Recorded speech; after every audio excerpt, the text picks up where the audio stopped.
Who is Kilmar Abrego Garcia? If you ask the Department of Justice, he is the leader of a Long Island branch of the notorious Salvadoran gang MS-13.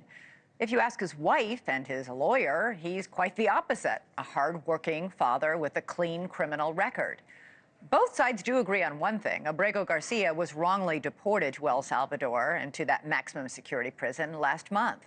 But the Trump administration says they can't get him back and that he'll remain there, locked up in that country's very, very infamous prison for terrorists, at least for now. The Supreme Court sided with the Trump administration this afternoon, pausing a judge's order that Abrego Garcia be returned to the U.S. by midnight. They're giving the Trump administration more time. The 29-year-old man was arrested and mistakenly deported to El Salvador last month from his home in Maryland.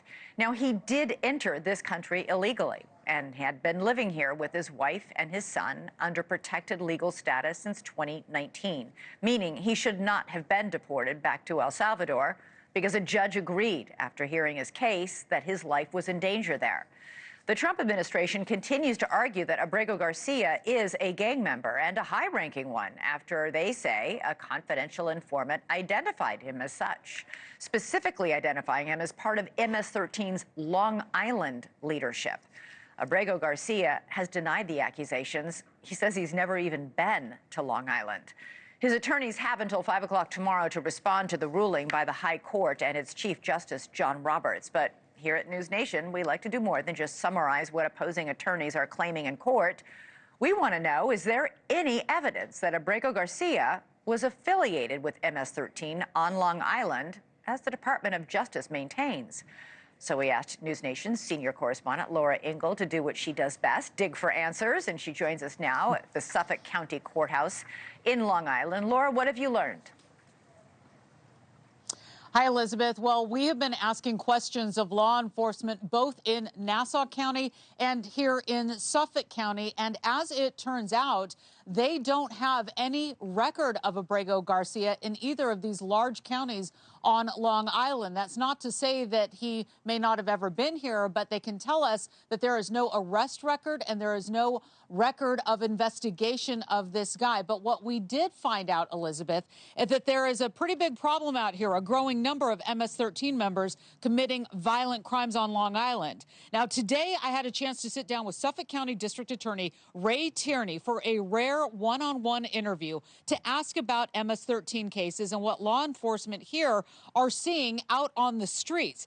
Tierney says they are working to track down members of this criminal transnational gang with ties to El Salvador operating here in Suffolk, many who do have connections to Maryland's MS-13 population. And just this week, an MS-13 gang member accused of leading a vicious attack on a 15-year-old who was kidnapped from a train station last year and nearly beaten to death at an abandoned psychiatric facility was tracked down in North Carolina with the help from the U.S. Marshals and federal partners and will be extradited to face kidnapping and assault charges. So Tierney giving us that recent example of something that they have been working on. I also asked DA Tierney about the age range of the victims and the gang members that they are seeing. Take a listen.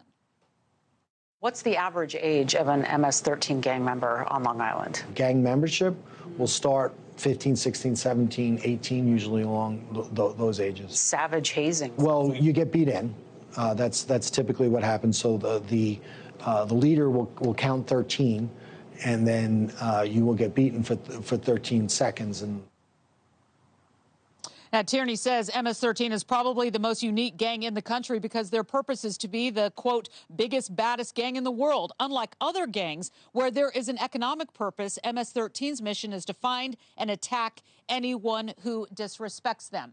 Now, we had a pretty long talk with DA Tierney today, and tomorrow here on your program, Elizabeth, we're going to talk about some of the unusual places that MS-13 is trying to recruit new members. We will reveal that tomorrow with you. All right, so plenty of evidence of MS-13. You've been able to unearth no evidence that Abrego Garcia was there or affiliated with MS-13, as the government alleges. That's correct. Thanks so much for watching. Go to joinnn.com to find NewsNation on your television provider. And don't forget to click the red subscribe button below to get more of NewsNation's fact-driven, unbiased coverage.